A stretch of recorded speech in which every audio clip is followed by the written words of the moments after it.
చాలు. అంటే ఇక్కడ ప్రభు మనం ఎందుకు రావాలంటే మనం ఏం చేయాలంటే మొట్టమొదటిగా ప్రభువుని ప్రేమించి ప్రభువు మాట వినాలి. అది ఇక్కడ రాయబడింది 14:23 రాయబడింది. ఒకడు నా మాట విని నన్ను ప్రేమించాలి అని రాయబడింది. ఆ వచనం అంతా మీరు చదవండి, మీకు ఆ మాట కనబడుతుంది.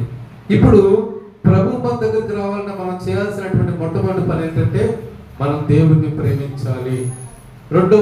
దేవుని ప్రేమించి దేవుని మాట వినాలి. దేవుని ప్రేమించి దేవుని మాట వింటే దేవుడు మన దగ్గరకు వస్తాడు.